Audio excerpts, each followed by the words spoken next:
नमस्कार साथियों, natural motivation में आप सभी का स्वागत है। आज मैं आपको सुनाने जा रही हूँ एक और पौराणिक कथा जिसका शीर्षक है समुद्र मंथन। ये पौराणिक कथा मैंने सुधा मूर्ति जी की पुस्तक अंडे से निकला आदमी से ली है। समुद्र मंथन, जिसके बारे में आपने हमने बहुत सुना होगा, कहीं कहानियों में, कहीं टीवी सीरियल में भी हमने कहीं ऐसे टीवी सीरियल, पौराणिक टीवी सीरियल देखे हैं, धारावाहिक देखे हैं जिसमें हमें ये समुद्र मंथन का एपिसोड्स दिखाए जाते हैं। तो आज इसी पौराणिक कथा में हम समुद्र मंथन के बारे में सुनेंगे, जो इस प्रकार है। क्रोधी स्वभाव के ऋषि दुर्वासा की भेंट एक दिन अप्सरा सुमति से हुई, जिसने कमल के फूलों की माला पहन रखी थी। माला से तेज सुगंध आ रही थी। उन फूलों की सुगंध ने दुर्वासा का मन मोह लिया। उनके मन में वह माला लेने की इच्छा पैदा हुई। उन्होंने सुमति से पूछा, क्या तुम मुझे ये माला दे सकती हो सुमति? सुमति वे माला देना नहीं चाहती थी, किंतु उसे दुर्वासा के क्रोधी स्वभाव की जानकारी थी, इसलिए उसने बेमन से वे माला दुर्वासा को दे दी। दुर्वासा ने कुछ देर तक तो उस माला की सुगंध का आनंद लिया। उसके बाद उसे इंद्र को देने का निर्णय किया। इंद्र को अपनी सुंदरता, अपने आसन और अपनी सुंदरी पत्नी का गर्व था, किंतु दुर्वासा को देखकर बहुत दुख हुआ कि इंद्र ने उनके उपहार पर कोई ध्यान नहीं दिया। इंद्र ने उपहार लिया और फिर उसे अपने प्रिय हाथी की सूंड पर रख दिया। यानी दुर्वासा ने इंद्र को वह खूबसूरत सुगंध वाली कमल की माला जब भेंट की तो इंद्र ने उसका कोई मोल नहीं रखा, उसके बारे में कुछ कहा नहीं, कोई खुशी नहीं, कोई धन्यवाद नहीं, और उस माला को अपने प्रिय हाथी की सूंड पर रख दिया। और उस हाथी का नाम था ऐरावत। ऐरावत उस सुगंध को बहुत देर तक सह नहीं सका और उस माला को जमीन पर पटक कर उसे पैर से कुचल दिया। यह देखकर दुर्वासा क्रोधित हो उठे और इंद्र को श्राप दे दिया। देवराज बनने के बाद आपके पास जो शक्तियां आई हैं ना, वे आपके सिर चढ़कर बोलने लगी है। आप ये भूल गए कि जब कोई आपको उपहार दे तो आपको उसे कैसे ग्रहण करना चाहिए? मैं आपको और आपकी प्रजा, जो आपको आपकी कमी तक नहीं बता रही, उन सबको श्राप देता हूं कि आप सभी शीघ्र ही अपनी सभी शक्तियां खो बैठेंगे और अपनी प्रतिछाया बनकर रह जाएंगे। इस तरह का श्राप दुर्वासा ने इंद्रदेव और इंद्र के सामने हाँ हुजूरी करने वाले देवताओं और लोगों को दिया। श्राप का असर दिखाई पड़ने लगा और देवतागण असुरों के विरुद्ध एक के बाद एक युद्ध हारने लगे। यानी जब असुरों और देवताओं के बीच युद्ध होने लगा था तो धीरे धीरे जहाँ देवता हर युद्ध जीतते आए थे, वहाँ देवता युद्ध हारने लगे थे। कहीं ना कहीं ये दुर्वासा के श्राप का असर था, क्योंकि ये सारे देवता इंद्रदेव के सामने उसकी जी हजूरी करते थे, उनकी हाँ में हाँ करते थे। उस समय असुरों का राजा था बलि, प्रसिद्ध दैत्यराज प्रहलाद का पौत्र। उसने लगभग पूरी धरती पर अपना अधिकार कर लिया था। हताश देवतागण भगवान विष्णु के पास पहुंचे। भगवान विष्णु ने रहस्यपूर्ण मुस्कान के साथ कहा, आप लोगों को थोड़ी चतुराई सीखनी होगी। उन्होंने कहा, समुद्र के नीचे एक पात्र में अमृत है। समुद्र मंथन कीजिए, जिससे वह पात्र आप लोगों को मिल जाएगा। उसकी एक बूंद पीते ही आप सब अमर हो जाएंगे। ध्यान रहे कि बलि को भी इसका पता है और समुद्र का मंथन देवता व असुर मिलकर ही कर सकते हैं। अब यह आप पर निर्भर करता है कि आप कैसे वह प्राप्त करेंगे। मैं आप लोगों को मार्ग बताने के लिए निश्चित रूप से वहां उपस्थित रहूंगा, ऐसा विष्णु भगवान ने सभी देवताओं को कहा। ये जानकर कि समस्या का समाधान है, इंद्र ने राजा बलि से बात की और दोनों पक्षों को समुद्र मंथन के लिए सहमत कर लिया। मंदराचल पर्वत को मथानी और सर्पराज वासुकी का रस्सी की तरह उपयोग कर समुद्र मंथन शुरू हुआ। यानी मंदराचल जो पर्वत था उसको मथने के लिए लाए और रस्सी के लिए सर्प वासुकी का उपयोग किया गया। असुरों ने वासुकी के सिर की तरफ वाले सिर को चुना जो उनके अनुसार अधिक मजबूत है, जबकि देवों ने विष्णु की सलाह मानते हुए वासुकी नामक नागराज के पूंछ वाले सिरे को चुना।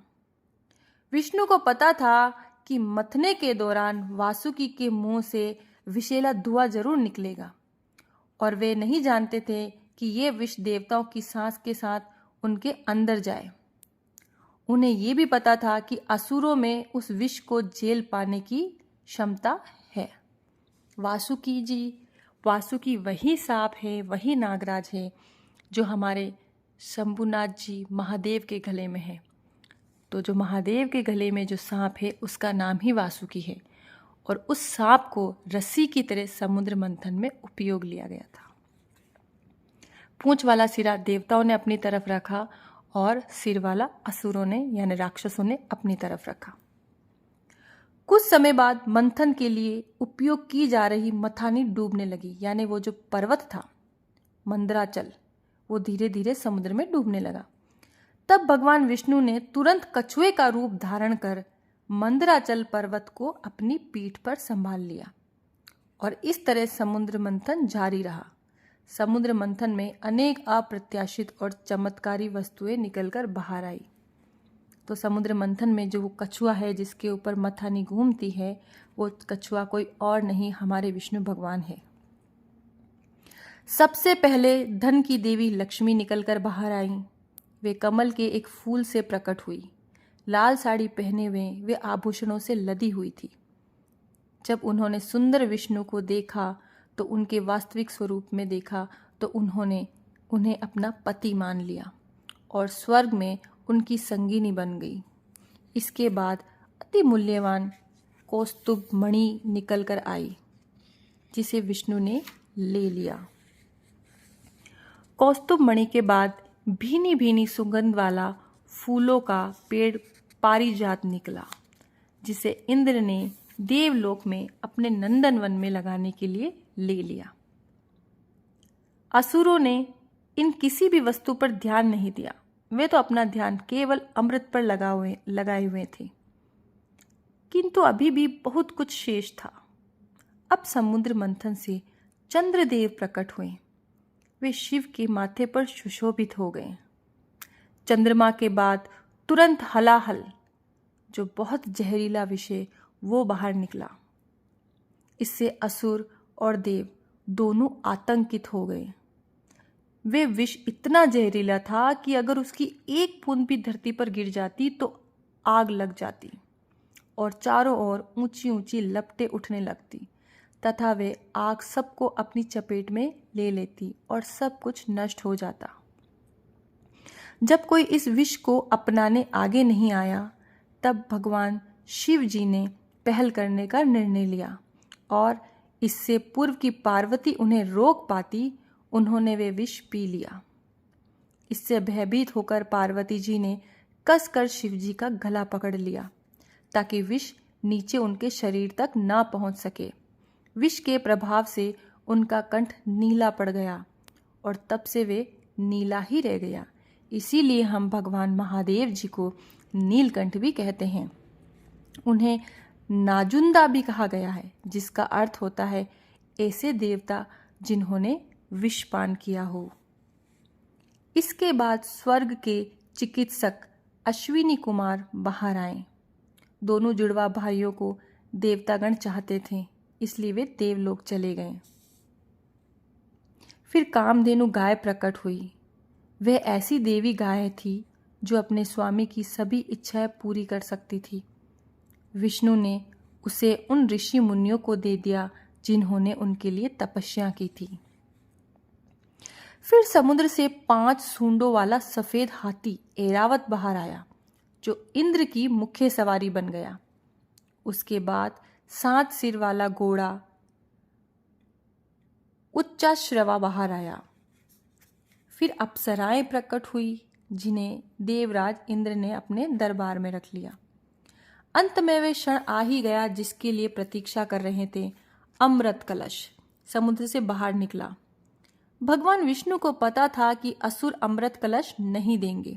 अगर उन्होंने अमृत पी लिया तो वे भी अमर हो जाएंगे और धरती पर कहर ढा देंगे। इसलिए उन्होंने मोहिनी नाम की अति सुंदर स्त्री का रूप धारण किया और वह सुंदरी असुरों का ध्यान भटकाने लगी। मोहिनी ने कहा, प्यारे असुरों, वासुकी के विष से आप लोगों को कितना कष्ट हुआ है। आप लोग नहा धोकर स्वच्छ क्यों नहीं हो जाते? तब मैं स्वयं आप लोगों को ये अमृत परोसूंगी। ऐसा मोहिनी ने असुरों को कहा। असुर मोहिनी की सुंदरता पर मुग्ध हो गए और उसके शब्द जाल में फंस गए। जैसा मोहिनी ने कहा वैसा ही करने को तैयार हो गए और नहाने के लिए निकट की नदी में चले गए। अवसर का लाभ उठाकर मोहिनी ने देवताओं को अमृत परोसना शुरू कर दिया। विष्णु को नहीं पता था कि दो असुर राहु और केतु पर मोहिनी का जादू नहीं चल पाया था और वे वहां से नहीं गए थे। वे चुपचाप वेश बदलकर देवताओं के बीच बैठ गए और अमृत परोसे जाने की प्रतीक्षा करने लगे। उनको अमृत परोसते ही विष्णु को पता चला कि वे तो असुर हैं। एक क्षण की प्रतीक्षा किए बिना विष्णु ने अपने सुदर्शन चक्र से उनका सिर धड़ से अलग कर दिया, किंतु तब तक उनके मुंह में अमृत पहुंच चुका था और वे बच गए। इसी बीच विष्णु ने अपने वाहन गरुड़ से कहा कि वे कलश में बचा हुआ अमृत देवलोक पहुंचा दें। जब असुर नहा धोकर अमृत पाने के लिए वहां पहुंचे तब वहां ना तो मोहिनी थी और ना ही देवगण तथा ना ही अमृत। इससे असुर राज बलि अत्यंत क्रोधित हुए। उसने सही समय पर इसका बदला लेने का प्रण लिया। ऐसी मान्यता है कि भगवान विष्णु ने कछुए का अवतार, जिसे कुर्म कहा जाता है, आंध्र प्रदेश के श्री काकुलम के निकट स्थित श्री कुर्म मंदिर में लिया था। कौस्तुभ मणि आज भी तिरुपति के श्री वेंकटेश्वर मंदिर में देखी जा सकती है, जहां ये देवता के कंधे पर सजी दिखाई पड़ती है। राहु और केतु की पूजा नक्षत्रों के तौर पर की जाती है।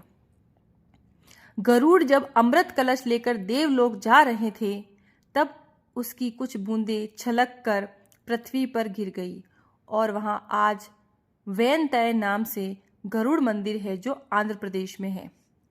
ऐसी मान्यता है कि अमृत कलश से एक एक बूंद 4 अन्य स्थानों पर भी गिरा।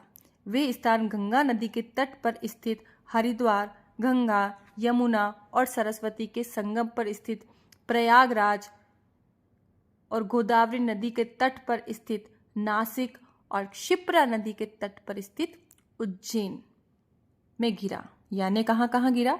हरिद्वार में गिरा, गंगा नदी के तट पर, यमुना और सरस्वती के संगम पर प्रयागराज में, गोदावरी नदी के तट पर नासिक में और क्षिप्रा नदी के तट पर उज्जैन में।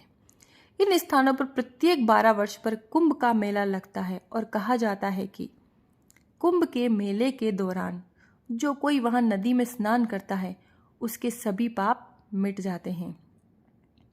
समुद्र मंथन की कहानी भारत भर के कलाकारों में काफी लोकप्रिय है और विभिन्न शैली और विधाओं में इसका प्रस्तुतिकरण किया गया है। कंबोडिया के अंकोर वाट मंदिर की दीवारों पर भी समुद्र मंथन के दृश्य उकेरे गए हैं।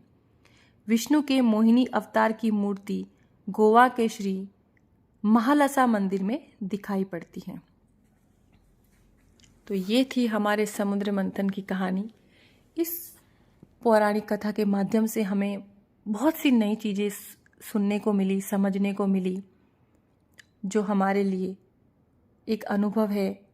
और हमने ये सुना है तो कहीं ना कहीं हम जब कभी भी आगे और कहीं समुद्र मंथन की बात चलेगी तो हमारे द्वारा सुनी गई इन सब बातों में कुछ तो ऐसी नई बातें होंगी जो हम आगे कहीं किसी और को भी बता सकते हैं और उनको भी सुना और समझा सकते हैं। तो इस पौराणिक कथाओं को मैं यही विराम देती हूँ। धन्यवाद।